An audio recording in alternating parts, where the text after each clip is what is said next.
बिस्मिल्लाहिर्रहमानिर्रहीम। आज हम पाइथागोरस थ्योरम को करेंगे। मोस्ट डिमांडिंग थ्योरम था, तो इंशाल्लाह ये आज हम इसको प्रूफ करेंगे पाइथागोरस थ्योरम को।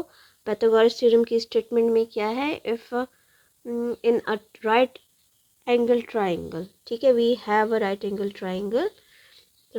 ट्राइंगल, कॉमा के बाद ये गिवन है, कॉमा से पहले वाली स्टेटमेंट जो है ये सारी गिवन है, राइट एंगल ट्राइंगल है, ठीक है, in which the square of the length of the hypotenuse is equal to the sum of the squares of the length of the other two sides. ठीक है, प्रूव हमने ये करते हैं कि जो लेंथ है हाइपोटेन्यूज की उसका स्क्वायर जो है उसका स्क्वायर इज इक्वल है to the sum of the squares of the length of the two sides. तो सबसे पहले तो आपको ये पता होना चाहिए what is right angle triangle. ठीक है, राइट एंगल ट्राइंगल आपको पता होना चाहिए, हाइपोटेन्यूज क्या होता है और बेस और परपेंडिकुलर क्या होता है, वो सारी डिटेल हम इसमें देखेंगे। फिर उसके बाद आपको पता होना चाहिए कि व्हाट इज़ सिमिलर ट्राइंगल्स, क्योंकि सिमिलर ट्राइंगल्स की हेल्प से हम ये पाइथागोरस थ्योरम को प्रूव करेंगे। फिर उसमें बात आएगी कॉम्प्लीमेंट्री एंगल्स की, तो आपको इसके बारे में पता होना चाहिए। बेसिक की 3 चीज़ें जो हैं वो आपकी नॉलेज में होनी चाहिए। तो सबसे पहले तो हम डिस्कस करेंगे what is right angle triangle. ठीक है, सो राइट एंगल ट्राइंगल में तो देखिए ये हमारे पास जो है ना, let we have a right angle triangle,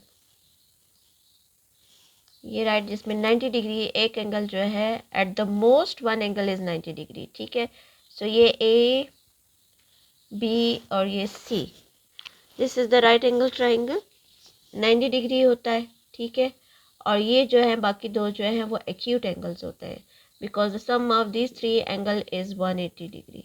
सही है, 180 डिग्री है इन तीनों का सम। तो एक एंगल इसमें जो है 90 डिग्री होता है, ये राइट एंगल ट्राइंगल होता है।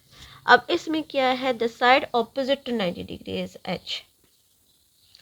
जो ये ए है इसकी ऑपोजिट, ये 90 डिग्री जहाँ बनता है इसकी जो ऑपोजिट साइड्स होती है that is H.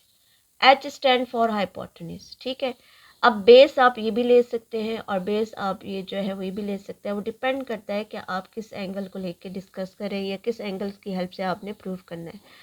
So let we take b as an angle. तो with respect to b this is base. ठीक है, एडजस्टेंट एंगल जो है वो बेस होगा, जो जिस साइड पर 90 डिग्री भी हो और वो एंगल भी हो तो वो साइड जो है वो बेस होती है। ठीक है, और उसी बेस की उसी जो एंगल लेकर आप सॉल्व करें उसी की ऑपोजिट साइड जो है दैट इज कॉल्ड परपेंडिकुलर। ठीक है, अब ये जो है अगर हम with respect to angle C इसको कैलकुलेट करें, तो with respect to angle C देखें, ये एंगल ए के साथ 90 डिग्री के साथ और ये एंगल सी, ये पूरी बेस एडजस्टेंट साइड हो गई, so it is called base. फिर ये बेस हो जाएगा और इसी एंगल की ऑपोजिट साइड जो है ये परपेंडिकुलर हो जाएगी। ठीक है, सो जिस एंगल को लेके भी करें तो उसकी ऑपोजिट साइड परपेंडिकुलर और उसी की एडजस्टेंट साइड जो है वो बेस होती है। लेकिन हाइपोटेन्यूज जो है वो इसमें चेंज नहीं होता। हम हाइपोटेन्यूज साइड जो है वो हमेशा 90 डिग्री की ऑपोजिट साइड्स को जो है वो हाइपोटेन्यूज कहते हैं। सही, अब यहाँ देखिए 90 डिग्री, ये जो राइट एंगल ट्राइंगल है वो हमेशा हमारे पास जो है वो इस फॉर्म में भी, अब जरूरी नहीं है कि ये जो मैंने ड्रॉ किया हुआ है इस तरीके से ही 90 डिग्री हो। 90 डिग्री की फॉर्म जो है वो अगर आप देखें तो ये देखिए, ये आपके पास 90 डिग्री है ए पे, अगर मैं इसको मूव करके इस तरीके से ले जाऊं, ठीक है, तो ये भी हमें 90 डिग्री दे रहा है, लेकिन 90 डिग्री की पोजीशन अब यहाँ है। सही है, अब यहाँ अगर है ये 90 डिग्री तो ये देखें ये ए है, सही, ये हम ले रहे हैं ये बी और ये हम ले रहे हैं सी।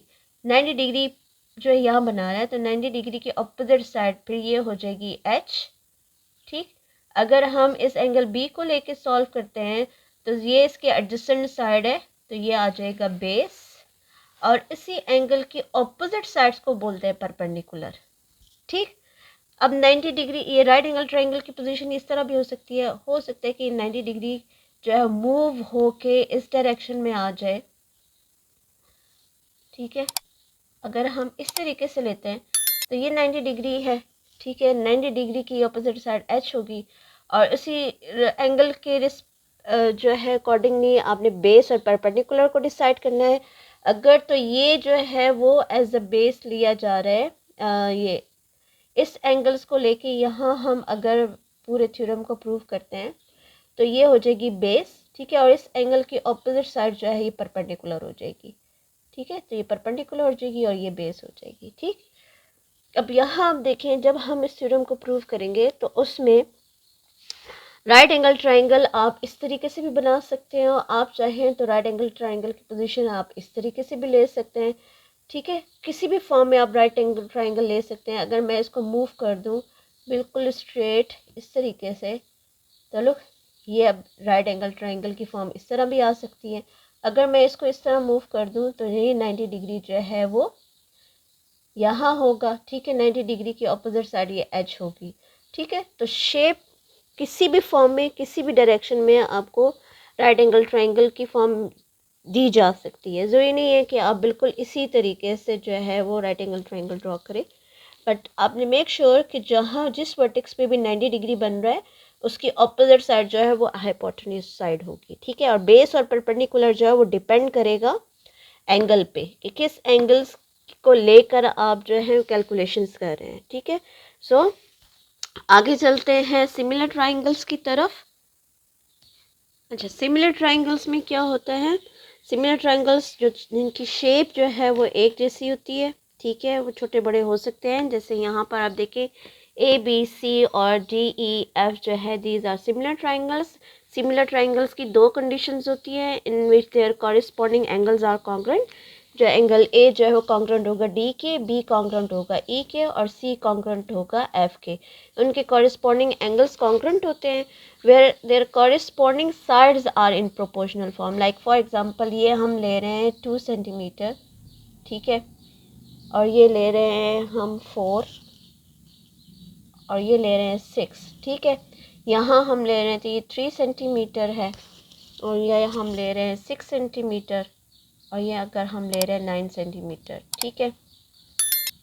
अब यहाँ देखिए इनके जो है वो साइड्स जो हैं these are in proportional side, proportional form में होते हैं। ये मीन्स के इनका कॉरेस्पॉन्डिंग एंगल साइड जो है वो AB कॉरेस्पॉन्डिंग है DE के ना, लाइक AB जो है वो साइड कॉरेस्पॉन्डिंग है DE के, ठीक है, एंड BC कॉरेस्पॉन्डिंग है EF के और AC जो है वो कॉरेस्पॉन्डिंग है